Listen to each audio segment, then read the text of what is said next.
Hello and welcome to the Indian Express news analysis. तो इस video में हम बात करेंगे 14 मई 2020 के इंपॉर्टेंट एडिटोरियल आर्टिकल्स और एक्सप्लेन पेज के आर्टिकल्स के बारे में। तो अगर आप प्रिपेयर कर रहे हैं यूपीएससी, सीडीएस, एनडीए, सीएपीएफ या किसी भी बैंक एग्जाम के लिए, तो ये वीडियो आपके लिए काफ़ी ज़्यादा हेल्पफुल होने वाली है। सबसे पहले बात करते हैं उन क्वेश्चंस की जो मैंने आपसे पिछले वीडियो में पूछे थे।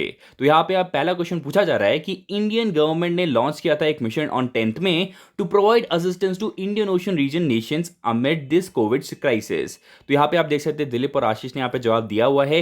तो मिशन सागर है बेसिकली इस मिशन का नाम। तो मिशन सागर के बारे में जानते हैं। तो इसके अंतर्गत इंडिया ने आईएनएस केसरी को भेजा था with food items and medical assistance team to Maldives, Mauritius, Madagascar, Comoros और सिशल्स। तो कहीं ना कहीं this is in line with the Sagar approach, मतलब जो सागर को कॉइन किया गया था in 2015 by prime minister, that means security and growth of all in the region. तो उसके साथ काफ़ी ज़्यादा इनलाइन है और इस अप्रोच के लिए हमने काफ़ी सारे अलग अलग प्रोजेक्ट्स भी हैं, जैसे प्रोजेक्ट सागरमाला हो सकता है, मौसम है, उसके बाद एक्टिव पॉलिसीज भी हैं।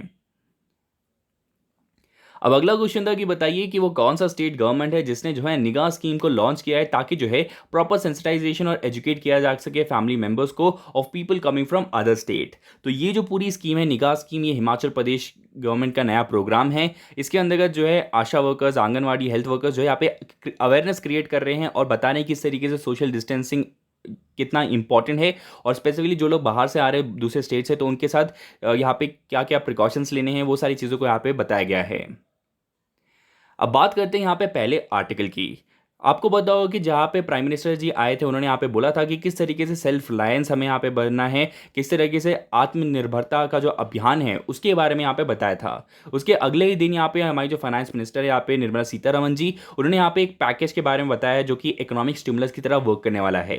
इस इकोनॉमिक स्टिमुलस में काफ़ी सारी चीज़ें हैं, जिसकी यहाँ पे एमएसएमई को क्या प्रोवाइड किया गया है वो बताया गया है, एनबीएफसीज को क्या प्रोवाइड किया गया है वो बताया गया है, एम्प्लॉयज़ को क्या फ़ायदा होने वाला है वो चीज़ें हैं, डिस्कॉम्स को क्या हेल्प हुई है, वो सारी चीज़ें जो है इस स्टिमुलस का पैकेज है। अब जो पहला आर्टिकल हम डिस्कस करेंगे वो हम बात करेंगे सिर्फ एमएसएमईज की। दूसरे आर्टिकल में हम यहाँ पे बाकी लोगों के लिए क्या किया गया है वो भी हम डिस्कस करेंगे। अब चलते हैं पहले आर्टिकल की तरफ। आपको पता है इस लॉकडाउन सिचुएशन में काफी सारे हाउस होल्ड इफेक्ट हुए हैं, उसी तरीके से यहाँ पे काफी सारे एमएसएमईज यानी कि माइक्रो स्मॉल मीडियम एंटरप्राइजेज जो है उनका जो यहाँ पे बिजनेस है वो भी हर्ट हुआ है। अब यहाँ पे इसको हेल्प करने के लिए जो है इस आत्मनिर्भर भारत अभियान के अंतर्गत लिक्विडिटी मेजर्स लिए गए हैं। मतलब इनके पास जो यहाँ पे लिक्विडिटी का क्रंच है, यानी कि जो पैसे नहीं मिल पा रहे थे यहाँ पे लोन में, तो उसको और ज़्यादा जो है हेल्प करने के लिए ये बेसिकली पैकेज को यहाँ पे रिवील किया गया है। अब यहाँ पे जो पूरा पैकेज है जो कि डिसाइड किया गया वो 20 लाख करोड़ का है। उसमें से एक पार्ट यहाँ पे जो है इनिशियल यहाँ पे राउंड्स में दिया गया है। तो ये बेसिकली पहला एक राउंड है out of the multiple round that can be decided. अब बात करते हैं जितने भी एमएसएमईज है, तो वो बेसिकली बेस्ड ऑन डिमांड जो है चीज़ों को प्रोड्यूस करते हैं। ठीक है, अब यहाँ पे अगर आपको कोई भी चीज़ प्रोड्यूस करनी है तो आपको यहाँ पे पैसों की ज़रूरत होगी। तो बिजनेस करने के लिए जो पैसे वो यूजुअली या तो वो लोन पे लेते हैं बैंक से या फिर एनबीएफसी से। तो इसी डिमांड को जो है मेट करने के लिए जो है यहाँ पे जो गैप था, यहाँ पे क्रेडिट का गैप, तो उसको फुलफिल करने के लिए ये जो पूरा स्टिमुलस है काफ़ी ज़्यादा हेल्प करने वाला है। अब लिक्विडिटी मेजर को समझने से पहले एमएसएमई की जो डेफिनेशन है उसे रीडिफाइन किया गया है। तो पहले जब हम माइक्रो स्मॉल या मीडियम एंटरप्राइजेस की बात करते थे तो इनका क्लासिफिकेशन बेस्ड ऑन इन्वेस्टमेंट होता था कि इन्होंने कितना इन्वेस्ट किया है अपनी टेक्नोलॉजीज पे या पे एम्प्लॉयज़ पे, तो उस पर डिपेंड करता था।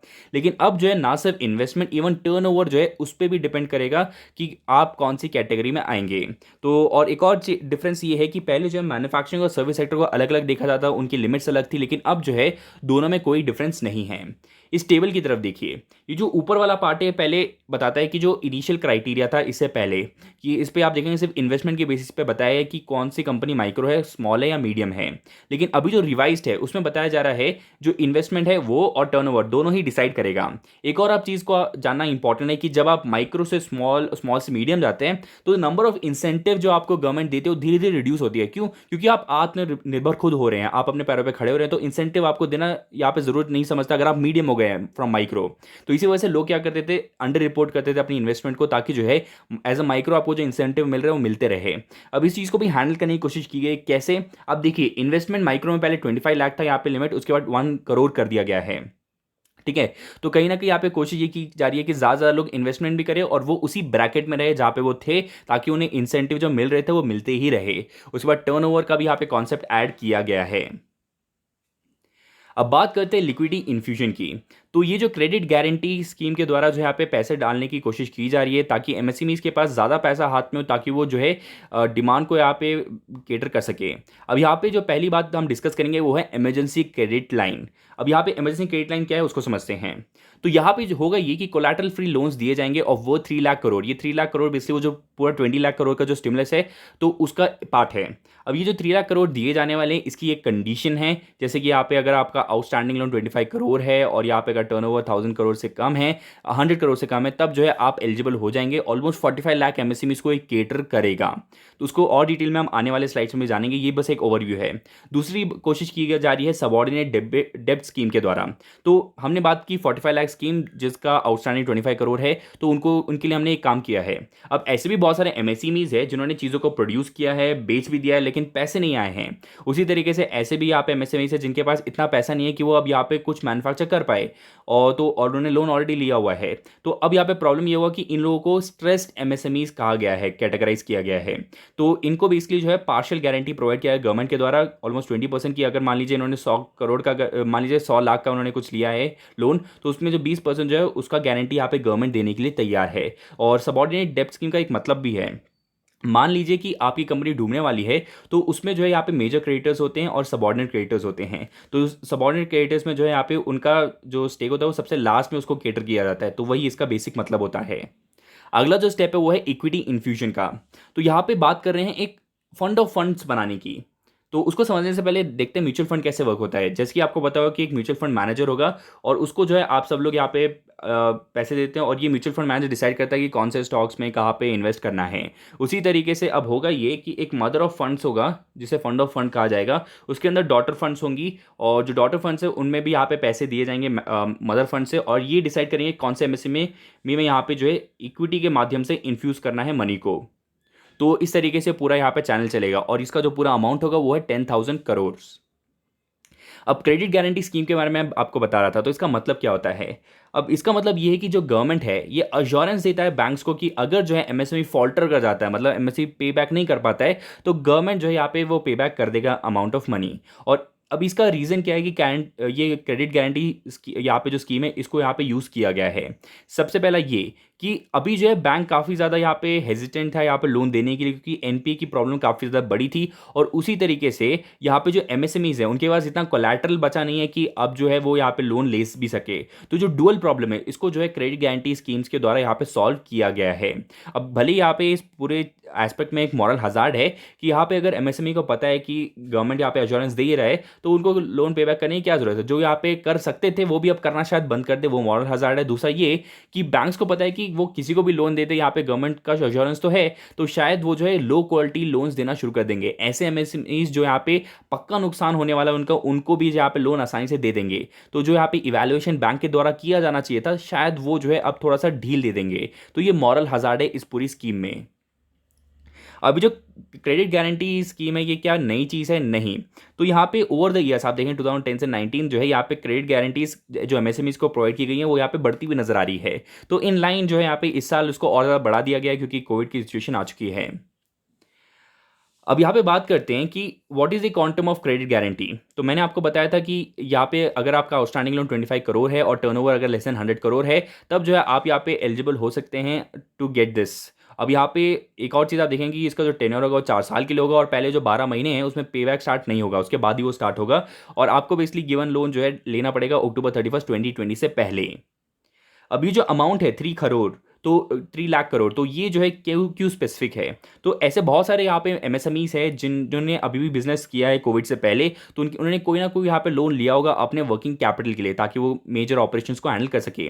अब इस कोविड की सिचुएशन में यहाँ पे जो स्ट्रेस है उसको हैंडल करने के लिए उनको थोड़ा और पैसों की जरूरत पड़ेगी। तो वो बेसिकली 20% यहाँ पे उन्होंने कंसिडर करके जो है यहाँ पे 3 लाख पे आए हैं, जैसे कि ऑलमोस्ट मान लीजिए कि अराउंड 16 से 18 लाख का अगर यहाँ पे उन्होंने ऑलरेडी लोन लिया हुआ है तो उसका 20% लेकर जो है इन्होंने 3 लाख यहाँ पे डिसाइड किया है।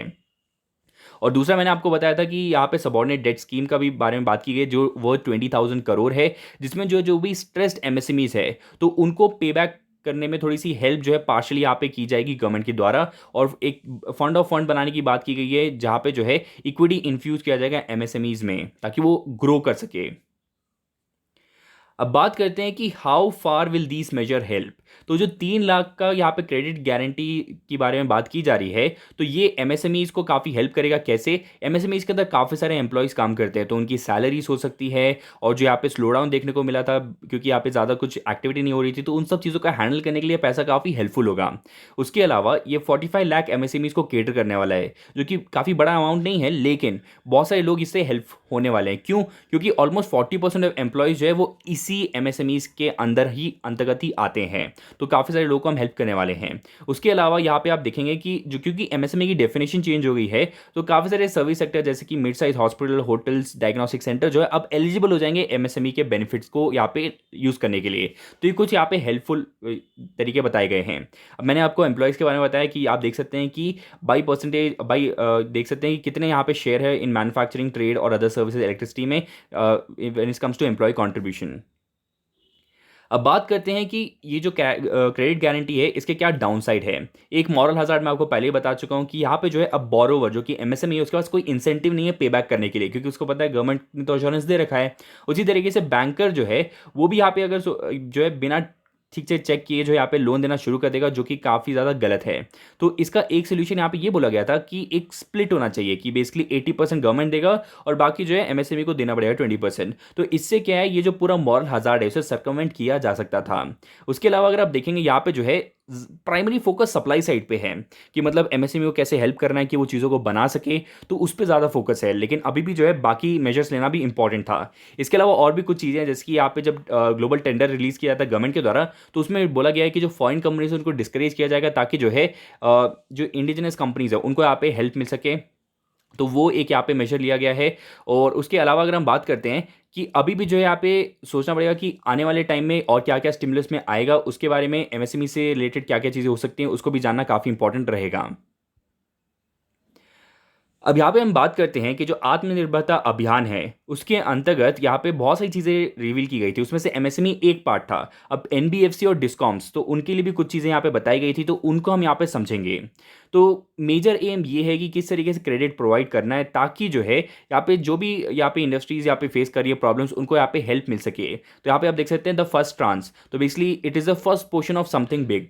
ठीक है, तो अब बात करते हैं कि यहाँ पे प्राइम मिनिस्टर जी ने यहाँ पे बोला था कि 20 लाख करोड़ का पैकेज दिया जाएगा, और उसके बाद जो है अगले ही दिन फाइनेंस मिनिस्टर जो है निर्मला सीतारमण जी, उन्होंने पहला यहाँ पे पोर्शन को यहाँ पे बताया कि क्या क्या मेजर्स लिए गए हैं एज अ रिलीफ। तो उसमें एमएसएमईज के लिए कुछ कुछ चीज़ें ली गई हैं, फाइनेंशियल इंटरमीडिएट्स जैसे कि एनबीएफसी, उनमें भी लिक्विडिटी जो क्रंच चल रहा है काफ़ी सालों से चल रहा है, जब से यहाँ पे आईएलएफसी का क्राइसिस हुआ है, तो उसको यहाँ पे अभी भी केटर करना काफ़ी मुश्किल हो गया था। तो अब जो है लिक्विडिटी उसमें इन्फ्यूज़ की जा रही है। उसके अलावा काफ़ी अलग अलग पार्ट्स ऑफ इकोनॉमी जो है उनको भी हेल्प करने की कोशिश की गई है, और ये सारी चीज़ें जो है आत्मनिर्भर अभियान, भारत अभियान जो है उसके अंतर्गत किया जा रहा है, जहाँ पे जो है ज़्यादातर जो है इंडस्ट्रीज है उनको सेल्फ रिलायंट बनाने की कोशिश की जा रही है।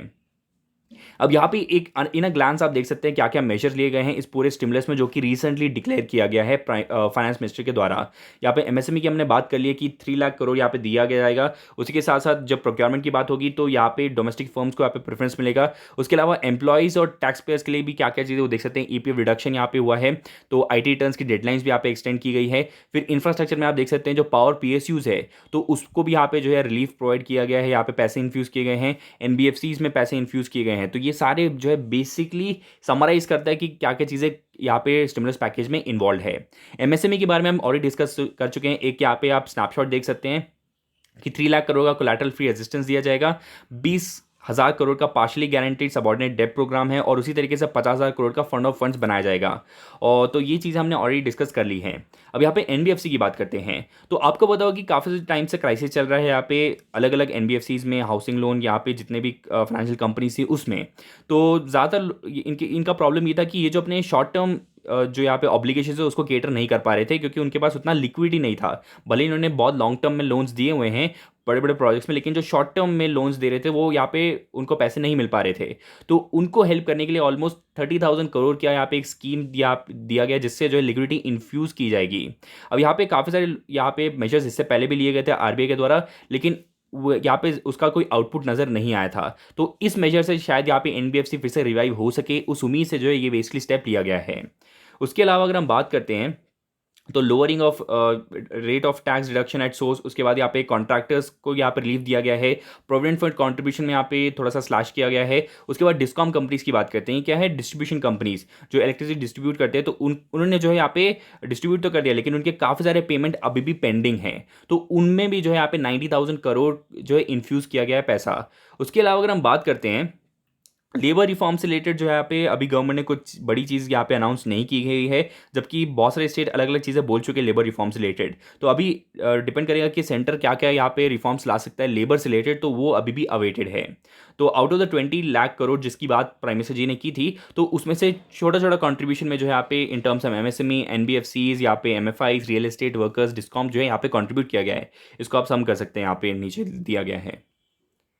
अगला आर्टिकल यहाँ पे जम्मू कश्मीर से रिलेटेड है, और यहाँ पे रिसेंटली जो है वो सुप्रीम कोर्ट गए थे कि यहाँ पे जो 4G कनेक्टिविटी है उसे वापस यहाँ पे स्टार्ट कर देना चाहिए, ऐसा बोला गया था। लेकिन सुप्रीम कोर्ट ने जो है इस पूरे मुद्दे को यहाँ पे कमेटी को रेफर कर दिया गया है। तो उसके बारे में हम बेसिकली यहाँ पे डिस्कस करेंगे। थोड़ा सा कंटेक्स्ट जान लेते हैं। तो सेंट्रल गवर्नमेंट ने जो है यहाँ पे कंप्लीट इंटरनेट शटडाउन यहाँ पे अनाउंस कर दिया था पिछले साल अगस्त 2019 में, जब आर्टिकल 370 को स्क्रैप किया गया था। ठीक है, उसके बाद धीरे धीरे यहाँ पे 2G अलाउ कर दिया गया था मार्च 2020 में। उसके बाद काफ़ी कोशिश की गई थी कि यहाँ पे जो स्पीड है उसको रिटेन करना है, बेसिकली यहाँ पे 4G स्पीड वापस नहीं देना चाहती है। अब जब यहाँ पे लिटिगेशन हुआ था, तो यहाँ पे सुप्रीम कोर्ट ने जो है एक special committee of ministry of home affair जो है, तो उसको यहाँ पे बोल दिया है कि अब वो इसको देखेगा कि 4G इंटरनेट सर्विसेज देनी है या नहीं देनी है।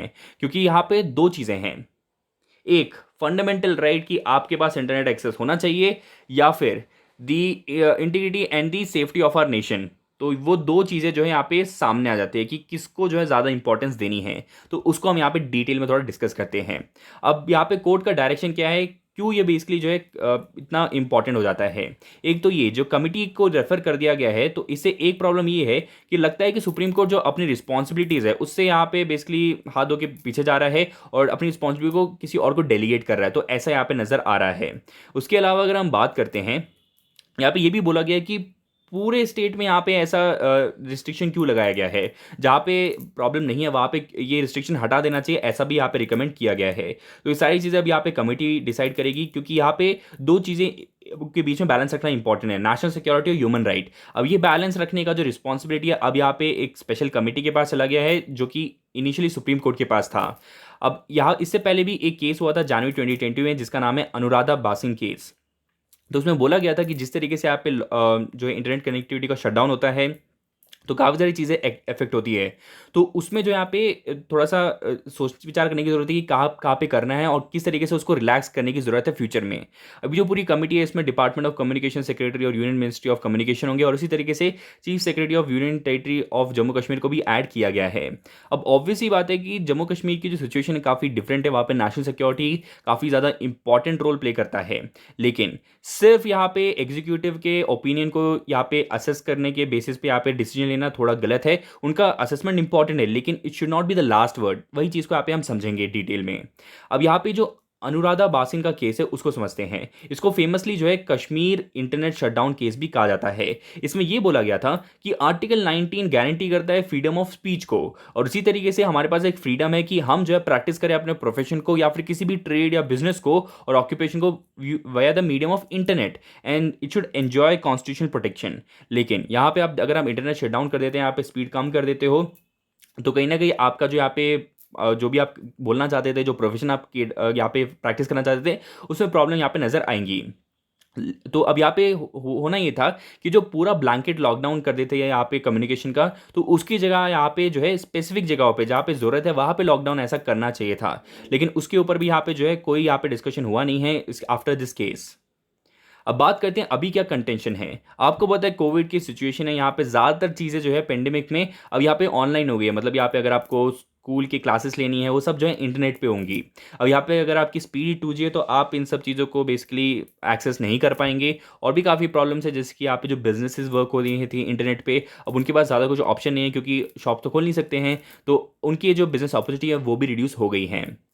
उसी के साथ साथ ये स्टेप इसलिए भी लिया गया है क्योंकि काफ़ी सारे जो टेररिस्ट है वो बेसिकली डिस्टेबलाइज करने की कोशिश कर रहे हैं of the integrity of our nation, क्योंकि काफ़ी सारे यहाँ पे अपने जो आइडियाज़ है वो यहाँ पे स्प्रेड करते हैं यहाँ पे व्हाट्सएप, फेसबुक और काफ़ी अलग अलग सोशल मीडियाज़ के द्वारा। तो इसीलिए यहाँ पे लिमिटेशन ऑफ इंटरनेट स्पीड जो है यहाँ पर रिस्ट्रिक्ट करेगा फ्लो ऑफ इन्फॉर्मेशन। तो इस आइडिया के साथ जो है रिस्ट्रिक्शन लगाया गया है कि अभी सिर्फ 2G चल रहा है। अब यहाँ पे एक और चीज़ आप जानेंगे कि 2019 अगस्त के बाद से ऑलमोस्ट 108 ऐसे इंसिडेंट्स हुए हैं जहाँ पे टेररिज्म अटैक्स हुए हैं।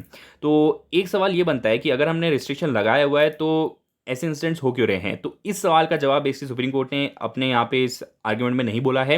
उसके अलावा यहाँ पे अगर हम बात करते हैं आर्टिकल 32 की ऑफ द कॉन्स्टिट्यूशन, तो उसके अंतर्गत जो है फंडामेंटल राइट्स को एनफोर्स करने की रिस्पॉन्सिबिलिटी सुप्रीम कोर्ट की है, जो कि उन्होंने इस वक्त ट्रांसफर कर दिया एग्जीक्यूटिव को टू अ कमिटी। तो कि वो काफ़ी ज़्यादा गलत है। इट्स जस्ट लाइक कि आपने अपनी रिस्पॉन्सिबिलिटी किसी और को दे दी है। और इवन अनुराधा बासिंग केस में जो बोला गया था कि यहाँ पे रिव्यू करने की जरूरत है कि किस तरीके से यहाँ पे ब्लैंकेट लॉकडाउन लगाए जा रहे हैं, तो उसको भी, उसके बारे में भी यहाँ पे ज़्यादा कुछ बोला नहीं गया है। अब बात करते हैं कि अगर किसी भी जगह पे यहाँ पे इंटरनेट शटडाउन होता है तो वो कौन से प्रोसीजर के हिसाब से किया जाता है। तो IT act 2000, criminal procedure act और 1973 और टेलीग्राफ एक्ट 1885 के अंतर्गत जो है ये चीज़ें की जाती है। तो बिफोर जो है यहाँ पे 2017 यहाँ पे सेक्शन 144 ऑफ सीआरपीसी का इस्तेमाल किया जाता था ताकि इंटरनेट सस्पेंशन हो सके। 2017 के बाद से सेंट्रल गवर्नमेंट ने नोटिफाई किया है कि temporary suspension of telecom services rules जो है अंडर टेलीग्राफ एक्ट का इस्तेमाल किया जा सकता है in the interest of sovereignty and the integrity of India. अब यहाँ पे इंटरनेट काफ़ी इंपॉर्टेंट हो जाता है हमारी कंट्री के लिए, ना सिर्फ हमारे लिए, सारी कंट्रीज़ के लिए। क्यों? क्योंकि एजुकेशन जो है आप पे कंप्लीटली लिंक्ड है इंटरनेट से, क्योंकि काफ़ी ज़्यादा जो चीज़ें पढ़ाई जाती हैं आप उसको एक्सेस कर सकते हैं विया इंटरनेट। इवन यूएन ने भी जो है यहाँ पे इंटरनेट को ह्यूमन राइट ऐसे डिक्लेयर कर दिया है। अब डेमोक्रेटिक की बात करते हैं। इंटरनेट पर आप आपकी जो भी वॉइसेस है वो आप यहाँ पे रेज कर सकते हैं, आपके आइडियाज़ रख सकते हैं, तो कहीं ना कहीं एक मीनिंगफुल डिसेंट किया जा सकता है। तो जो कि डेमोक्रेटिक वर्ल्ड में काफ़ी इंपॉर्टेंट है। अगर आपसे इंटरनेट छीन लिया जाता है या फिर स्लो स्पीड दी जाती है तो वो जो आपका डेमोक्रेटिक राइट है वो आपके पास नहीं रहता है। अब एक और चीज़ बात करते हैं, काफ़ी सारी कंपनीज है जो यहाँ पे क्रिपल हो जाएंगी क्योंकि उनका जो बिजनेस था अब वो ऑनलाइन भी वर्क नहीं होगा। गिवन ऑफलाइन तो अब बंद ही हो जाएगा क्योंकि कोविड सिचुएशन चल रही थी। और उसके बाद इंटरनेट शटडाउन से जो है कंट्री ने बहुत सारी प्रॉब्लम फेस की है। और जो इंटरनेट शटडाउन है सिर्फ जम्मू कश्मीर में नहीं होता है, काफ़ी सारी जगहों पर हो गया है। जब भी किसी एरिया में कॉन्फ्लिक्ट होता है ना तो वहाँ पे सबसे पहले इंटरनेट शटडाउन किया जाता है। यहाँ पे मैप में आप देख सकते हैं कहाँ कहाँ पे जो है इंटरनेट शटडाउन किया गया है रिसेंटली। अगला आर्टिकल यहाँ पे बताया जा रहा है कि लॉकडाउन से ग्रेजुअली जो है हमें उभरने की ज़रूरत है। मतलब यहाँ पे ग्रेडेड ओपनिंग की करनी इंपॉर्टेंट है। हम यहाँ पे इनडेफिनेट लॉकडाउन में नहीं रह सकते हैं। तो मैंने कल भी एक आर्टिकल डिस्कस किया था, वहाँ पे आपको पता होगा काफ़ी स्टेट्स ने बोला कि इकोनॉमी भी उतनी ही इंपॉर्टेंट है जितना जो है यहाँ पे कोविड की सिचुएशन को हैंडल करना है।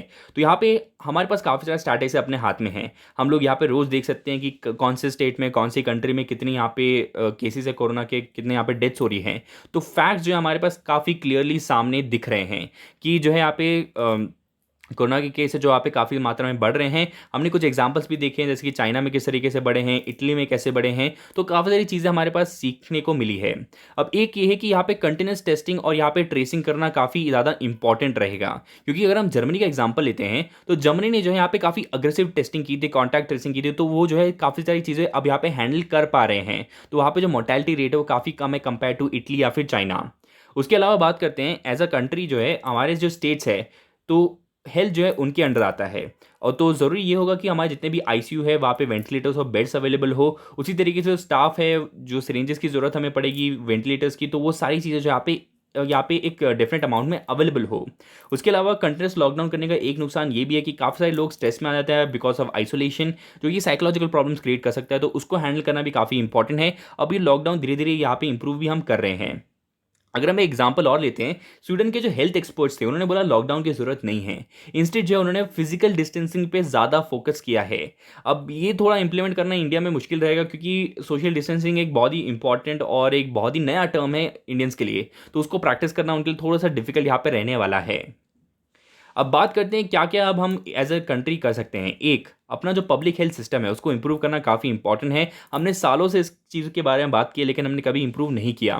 जब से यहाँ पे कॉर्पोरेटाइजेशन ऑफ हेल्थ केयर हुआ है, मतलब प्राइवेट सेक्टर्स में जो हॉस्पिटल्स है वो यहाँ पे ब्लूम कर रहे हैं, तब से जो है हमारा यहाँ पे पब्लिक हॉस्पिटल्स कंप्लीटली रूइन हुआ है। एक एग्जाम्पल समझते हैं, जो यूके के यहाँ पे प्राइम मिनिस्टर यहाँ पे बोरिस जॉनसन जब ये बीमार हुए थे तो इनको जो है पब्लिक फंडेड एनएचएस हॉस्पिटल में लेकर गए थे, ना कि किसी प्राइवेट फैसिलिटी में। तो इससे एक चीज़ यहाँ पे समझ में आती है कि यूके में जो है उनके जो पब्लिक फंडेड हॉस्पिटल्स है वो उतने ही केपेबल है जितने यहाँ पे प्राइवेट है। तो उस लेवल पे हमें अपने भी जो है हेल्थ केयर सिस्टम को डेवलप करना है। ऑब्वियसली बात है, वायरस ने यहाँ पे दो चीज़ें हमें बताई है कि एक तो हमारी हेल्थ में वीकनेस है और हमारे हेल्थ केयर में भी वीकनेस है। तो अब एक तो यहाँ पे ज़्यादातर लोग बैठे हुए हैं ये सोच के कि वायरस एक दिन खत्म हो जाएगा, उसके बाद सारी चीज़ें नॉर्मल हो जाएगी, जो कि नहीं होने वाला है। क्योंकि ये जो वायरस है this is going to stay, और काफ़ी सारे रिसर्च ने भी यही बोला है, क्योंकि इसका कोई तोड़ हमें इमीडिएटली तो नहीं मिलेगा। क्योंकि अगर हम बात करते हैं कि अगर आप वैक्सीन के भरोसे बैठे हुए हैं तो HIV पिछले 36 ईयर्स से हम जानते हैं HIV को, लेकिन अभी तक उसका वैक्सीन नहीं बना है। ये एक्सपेक्ट करना कि कोरोना का वायरस का वैक्सीन तुरंत बन जाएगा, it will be a little too much of optimism, ठीक है। तो अभी इंपॉर्टेंट ये है कि किस तरीके से we have to start living with this virus. तो हर्ड इम्यूनिटी की भी बात की जा रही है कि मतलब इंडिया की जो पॉपुलेशन है उसमें ज़्यादातर लोग यंग है। अगर आप देखोगे कि ज़्यादातर कंट्रीज़ में जो लोग अफेक्टेड है उनकी एज 40 प्लस या 60 प्लस है, लेकिन इंडिया का जो यहाँ पे अभी पॉपुलेशन चल रहा है वो काफ़ी ज़्यादा यूथ है। तो उनके पास एक इनहेरेंट इम्यूनिटी, अगर उनको वायरस हो भी जाता है तो वो तेज़ी से रिकवर करने की कैपेबिलिटी रखते हैं। उसके अलावा यहाँ पे काफ़ी सारी स्टडीज़ में यहाँ पे इवन जो एनवायरमेंटल फैक्टर्स हैं उनको यहाँ पे केटर किया गया है। लेकिन हमने एक आर्टिकल में देखा था कि टेम्परेचर, ह्यूमिडिटी, इनके साथ ज़्यादा रिलेशन नहीं है कंपेयर टू जो मेजर फैक्टर्स यहाँ पे सोशल डिस्टेंसिंग, वियरिंग मास्क, ये सारी चीज़ें रखने वाली हैं इंपॉर्टेंस। तो अगले जो दो क्वेश्चन है जो आप अटेम्प्ट कर सकते हैं कमेंट बॉक्स में। पहला क्वेश्चन है कि बताइए, government of India has announce 20 lakh crore of stimulus package. तो ये बेसिकली हमारे जीडीपी का कितना परसेंटेज है, तो ये आप कमेंट बॉक्स में बता सकते हैं। ये बेसिकली मोदी जी ने भी बोला था। उसके अलावा बात करते हैं कि वो कौन सा पोर्टल है जो कि यूनियन मिनिस्ट्री ऑफ MSME ने लॉन्च किया है ताकि असिस्ट किया जाए MSMEs को to march into the big league of national global champions. तो इस पोर्टल का नाम क्या रखा गया है? तो दोनों क्वेश्चन का आंसर आप कमेंट बॉक्स में दे सकते हैं। तो आज के लिए इतना ही है। आशा करता हूं आपको वीडियो पसंद आया। अगर आपको पसंद आया तो जरूर लाइक कीजिए और सब्सक्राइब कीजिए और अपने दोस्तों के साथ शेयर कीजिए। Thank you and have a nice day. जय हिंद।